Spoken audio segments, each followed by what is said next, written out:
Look at this. They're letting just about anyone with a sob story handle a rifle these days. What happened to you, sweetheart? Get in a fight with a can opener? The crowd of hardened Marines chuckled nervously. The man speaking was Gunnery Sergeant Miller, a wall of a man whose voice was perpetually set to a parade ground roar, and whose opinion carried the weight of institutional tradition. His target was a woman standing alone, her back partially to them, methodically assembling a rifle on a shooting mat. She didn't flinch. She didn't turn. She gave no indication she had even heard him. But Lieutenant Colonel Vance, watching from the cool shade of the observation tower, saw the way her hands, crisscrossed with a roadmap of pale, jagged scars, never paused in their work. He saw the deliberate, fluid economy of motion and felt a cold knot of recognition tighten in his gut. If you believe that scars are not a sign of weakness, but a testament to survival, and that true respect is earned in silence, type "proven" in the comments below. The sun beat down on the Quantico rifle range with the oppressive weight of a blacksmith's hammer, turning the air into a shimmering, hazy soup. It was the final day of the All-Marine Rifle Championship, a crucible designed to forge and identify the Corps' most elite marksmen. The air was thick with the scent of burnt cordite, gun oil, and the anxious sweat of men who had dedicated their lives to the unforgiving mathematics of ballistics. In this arena of alpha personalities and meticulously cultivated reputations, Sergeant Eva Rostova was an anomaly, a ghost. She was of average height and build, her sandy hair pulled back in a severe regulation bun. Her uniform was immaculate, but faded from countless washings. It was her face and the exposed skin of her forearms that drew the eye and fueled the whispers. A complex web of silvery scars traced a path from her left temple down her cheek, disappearing into her collar. It was a geography of past violence, a story written in damaged flesh that men like Gunny Miller felt entitled to read aloud with their own ignorant translations. Miller was a caricature of a Marine lifer, barrel-chested, a jaw that looked like it was carved from granite, and a belief that the modern Marine Corps was becoming soft. He saw Rostova's presence as a symptom of that softness, a political statement rather than a testament to skill. To him, she was an outsider, a token, and her silence in the face of his public derision was, in his mind, confirmation of her weakness. He mistook her profound calm for fear, her methodical focus for timid uncertainty. He saw a victim, not a predator patiently waiting for the hunt to begin. The younger Marines, eager to curry favor with the influential Gunny, followed his lead. They snickered at his jokes, their laughter a shield against their own insecurities. They saw what they were told to see, a scarred woman out of her depth. They did not see the subtle way she canted her head, instinctively reading the invisible currents of the wind. They did not notice that while they fidgeted and stretched, she remained a portrait of absolute stillness, her body and rifle slowly becoming a single, integrated weapon system. Her silence was a vacuum, and into that vacuum, Miller poured more of his acidic contempt, unaware that the quiet was not empty, but was instead coiled with a terrible and imminent potential. He was a man shouting into a canyon, deaf to the thunder of the coming avalanche he himself had triggered. Gunny Miller, emboldened by her continued lack of response, took a few steps closer, his voice dripping with condescending authority. "Hey, I'm talking to you. This is the All-Marine Championship, not a therapy session. We're separating shooters from tourists here. You sure you're on the right bus?" He gestured vaguely at her M210 rifle, a precision instrument she was now checking with the delicate touch of a surgeon. "That's a lot of weapon for a little lady. You know which end the bullet comes out of, right?" The laughter this time was louder, more confident. The pack mentality had taken hold. Rostova's isolation was now complete, a bubble of silence in a sea of mockery. Yet, she remained in her own world, a sanctuary of process and discipline. Her focus was a physical thing, an invisible shield that deflected Miller's verbal assaults as if they were nothing more than buzzing flies. She picked up a single round, a 762mm match-grade cartridge, and wiped its brass casing with a soft cloth, a small, seemingly insignificant ritual that spoke volumes to the one man who understood its language. Lieutenant Colonel Vance, still observing from his elevated perch, leaned forward, his binoculars trained not on the targets downrange, but on Rostova's hands. He had seen hands like those before, in the dust-choked villages of Afghanistan and the ruined cities of Iraq. They were the hands of people who had survived the unthinkable, hands that had operated under pressures he wouldn't wish on his worst enemy. They were steady, yes, but it was more than that. It was a steadiness born not from a lack of fear, but from a complete and total mastery of it. Miller, misinterpreting her meticulous care as hesitant fumbling, pressed his advantage. Look at her, polishing a single bullet. You planning on throwing it at the target? Maybe you should just tell us your story. I'm sure the judges will give you some pity points for whatever happened to your face. This final insult, a direct and cruel jab at her scars, hung in the oppressive heat. It was a line crossed, and even some of the younger Marines shifted uncomfortably. But Rostova's expression didn't change. She didn't even blink.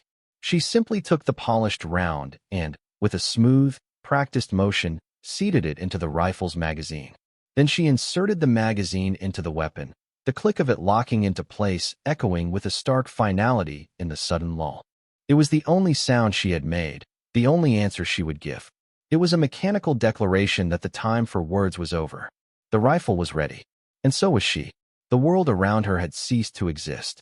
There was only the mat, the rifle, and the problem waiting for a solution 1,000 meters away.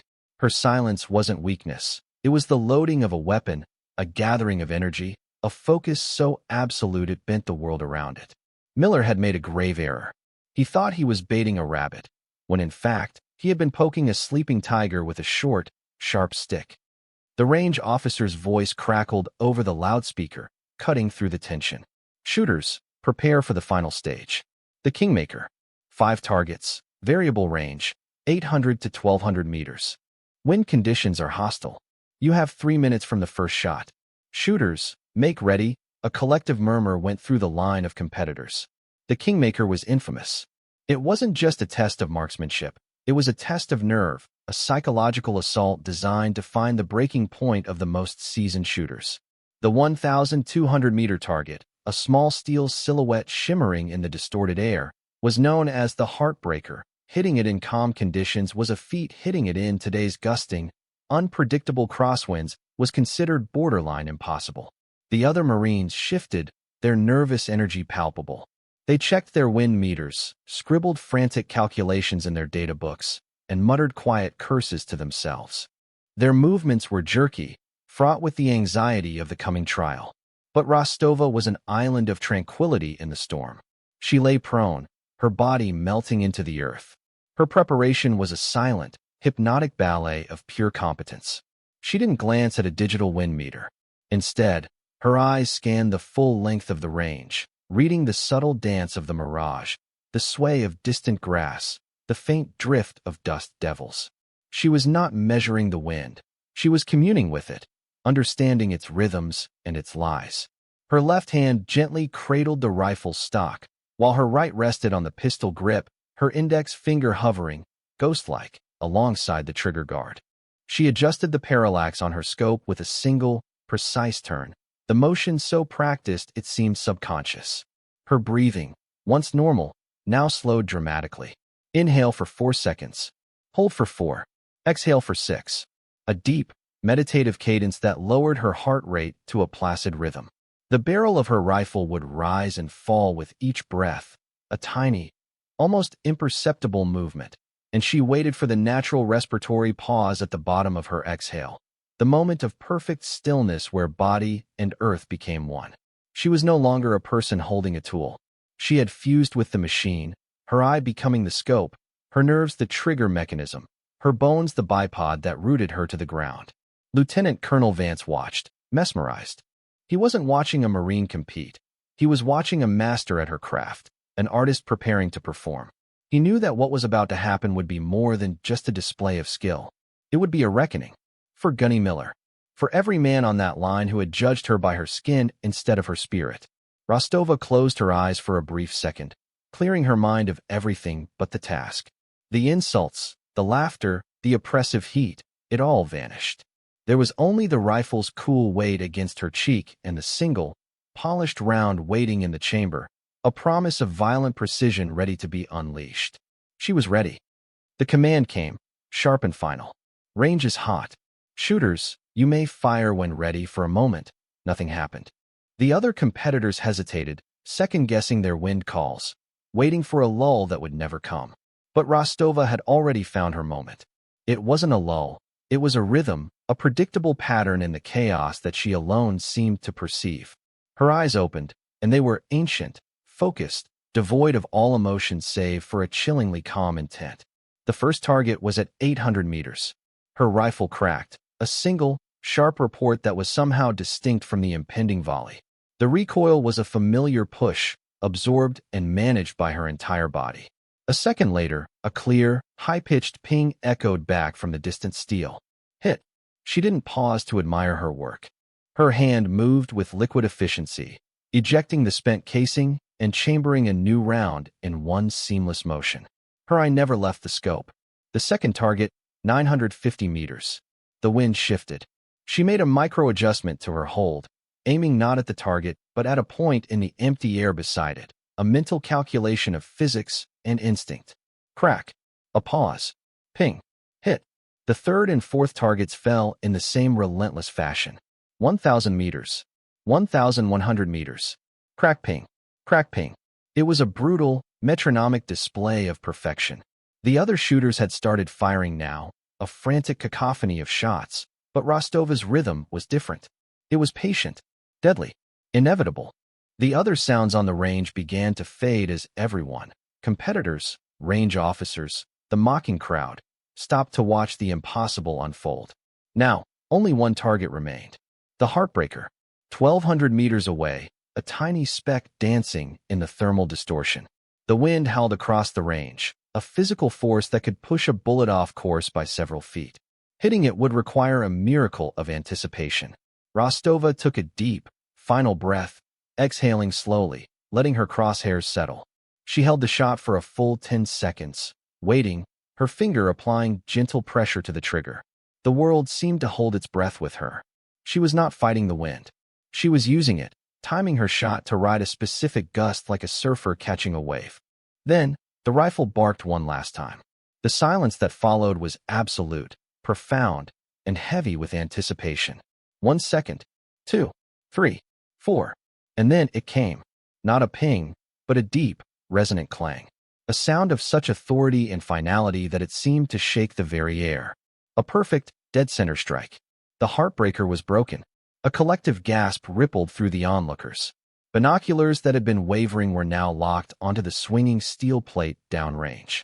On the firing line, Gunny Miller stood frozen, his mouth slightly agape. The sneer had vanished from his face, replaced by a mask of pure, unadulterated shock. The foundations of his world, of his entire belief system about strength and weakness, had just been shattered by 5 pieces of lead and the silent, scarred woman who had sent them. He looked from the distant, defeated target back to Rostova, who was already clearing her weapon, her movements just as calm and methodical as they had been before the storm of her performance. For her, the job was simply done. Lieutenant Colonel Vance didn't run from the observation tower. He descended the metal steps with a deliberate, measured tread that seemed to count down the final seconds of Gunny Miller's authority. Every eye on the range followed him as he walked onto the scorched earth, his boots kicking up little puffs of dust. He ignored the range officers who scurried to meet him, bypassed the stunned group of competitors, and paid no mind to the now silent Miller. His path was a straight, unwavering line to the scoring table, where a young corporal sat staring at his monitor, his expression one of utter disbelief. Vance's presence alone commanded silence. He was a man whose quiet authority was earned, not projected. He reached the table and, without a word, took the official scoring tablet from the corporal's hands. His face was a mask of grim purpose. He wasn't angry. He was something far more dangerous. He was disappointed in his Marines. His thumb swiped across the screen, past the scores and the rankings, navigating to the personnel files embedded in the system. He found her name easily. Rostova, EVA. He tapped it, and a wall of text appeared. For a long moment, he just read, his expression unreadable. The silence stretched, becoming uncomfortable, accusatory. Every Marine on that range felt the weight of his judgment. They had laughed. They had been complicit. And now, the accounting had come. Finally, Vance looked up, his gaze sweeping over the assembled men, each of whom suddenly found the ground at their feet intensely interesting. "You see a person's scars," he began, his voice not loud, but carrying with the effortless projection of a career officer. "And you think you know their story. You think it's a story of weakness, of being a victim." He paused, letting the words hang in the hot, still air. "You are fools." He held up the tablet, though he didn't need to read from it. The information was now burned into his memory. "This is Sergeant Eva Rostova. Her unit classification is level 4, which means most of you don't have the clearance to even know what she does. For the last 5 years, she was attached to the Marine Corps Forces Special Operations Command. She is a MARSOC raider." A wave of shock rippled through the crowd. MARSOC, the best of the best. The quiet professionals who operated in the deepest shadows. Miller's face went pale, the blood draining from it as the horrifying scale of his misjudgment began to dawn on him. But Vance was not finished. He was just getting started, systematically dismantling their prejudice with the cold, hard facts of her service. Lieutenant Colonel Vance lowered the tablet, his eyes locking onto Miller's, and the gunny flinched as if struck. "Sergeant Rostova has completed 7 combat deployments," Vance continued, his voice like chipping stone.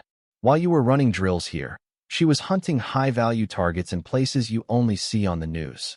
Her file lists her special skills as Designated Marksman, Level Expert Plus, a classification that, I assure you, does not come from winning range competitions. It's a designation earned in blood and fire." He took a step forward, his gaze sweeping across the younger Marines who had laughed at Miller's jokes. "You want to know about her scars? You feel you have a right to that story?"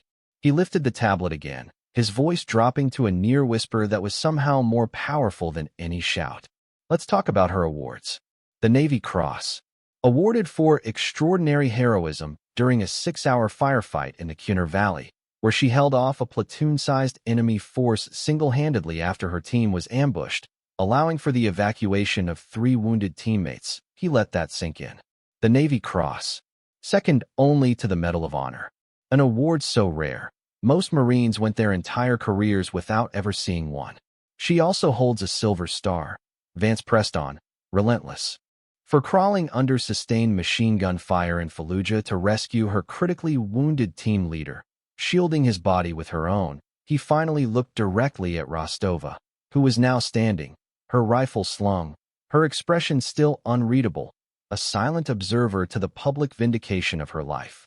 "And as for the scars you were so quick to mock, Gunny," Vance's voice was now laced with ice. "Her file lists the Purple Heart, with 2 oak leaf clusters, meaning she was wounded in action on 3 separate occasions, the last of which was an IED blast that earned her those marks and a ticket home she never asked for." He turned back to Rostova, the hardness in his face melting away, replaced by something profound: respect. He straightened his back, brought his heels together with a sharp click on the hard-packed dirt, and raised his hand in the crispest, most formal salute he had ever rendered. "Sergeant Eva Rostova," he said, his voice ringing with absolute sincerity. "Your service record is a profound honor to this Corps. It is a privilege to have you on our range." The sight of a lieutenant colonel saluting a sergeant was a stunning reversal of protocol, a gesture of deference so powerful it left the entire assembly speechless. In that single, silent gesture, the hierarchy of rank was momentarily erased, replaced by the pure, unassailable hierarchy of competence and sacrifice. Rostova simply returned the salute with a slight, acknowledging nod. She didn't need the ceremony. Her validation had been the clang of steel 1,200 meters away. The story of what happened on the range that day didn't just spread, it detonated.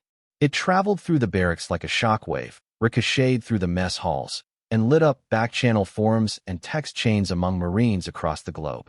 The quiet, scarred sergeant who had humbled the loudest mouth on the base with 5 perfect shots became an instant legend. They called her the Ghost of Quantico. They named the impossible 1,200-meter shot Rostova's Riddle. The tale became a modern military fable, a cautionary lesson passed down from seasoned NCOs to fresh-faced privates. The details grew more mythic with each telling.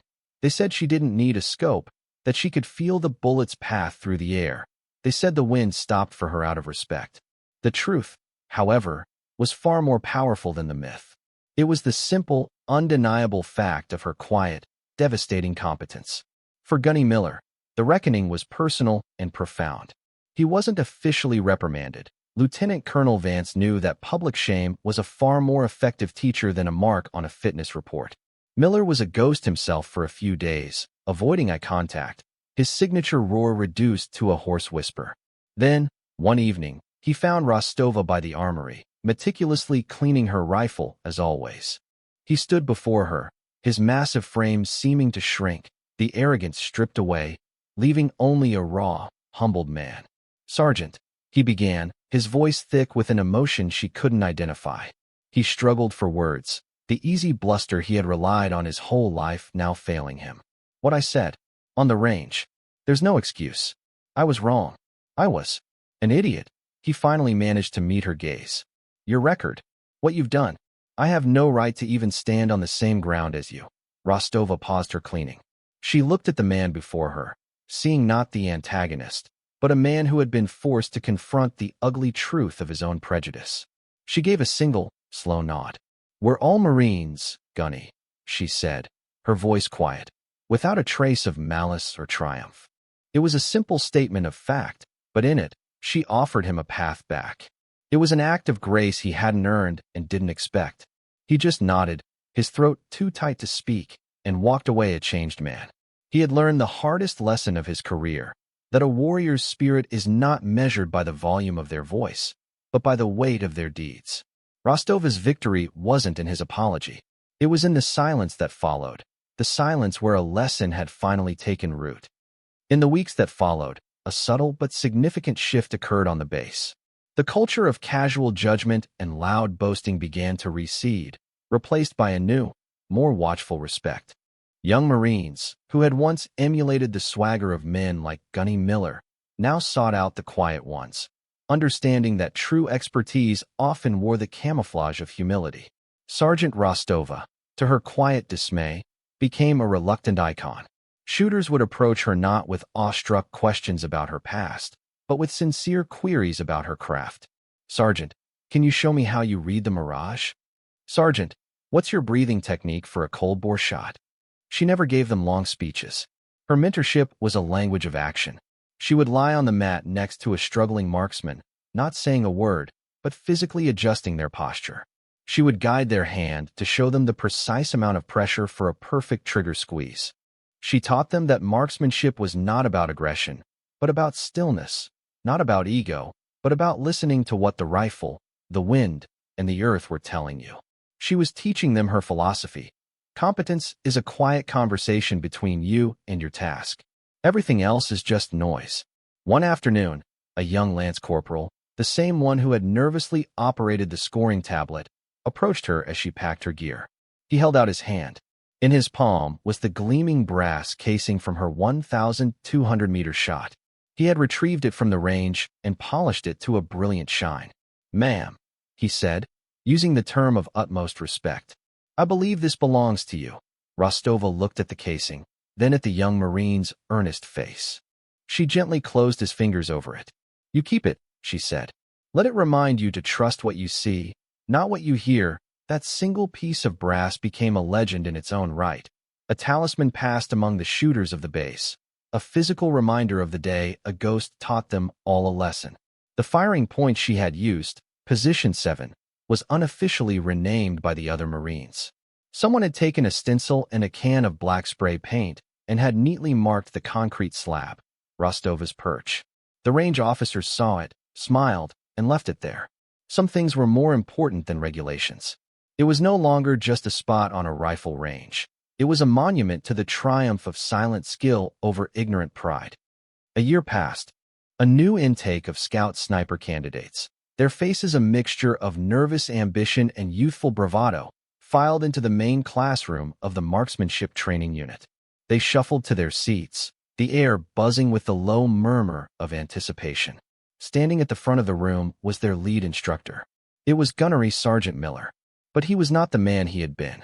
The roar was gone, replaced by a quiet, measured tone of authority. The arrogance had been burned out of him. leaving behind a hard-won humility that was far more commanding than his old bluster had ever been. He let the new students settle, his eyes scanning their faces, seeing in them the same ignorant confidence he once possessed. His gaze drifted to the back wall of the classroom. There, mounted on a polished wooden plaque, was a single, gleaming brass rifle casing. Beneath it, a small brass plate was engraved with the words, Position 7, 1200 M. Let your competence be the only voice you need. Miller began his introductory lecture, not with the history of the Marine Corps or the technical specifications of a sniper rifle, but with a story. Before we even touch a weapon, he said, his voice filling the now silent room, we are going to talk about the most important lesson you will ever learn at this school. It's a lesson about assumptions. It's a lesson about respect. He told them everything. He told them about a quiet sergeant with a scarred face. He told them about his own arrogance, his own foolishness. He didn't spare himself, painting a raw and honest portrait of his own failure.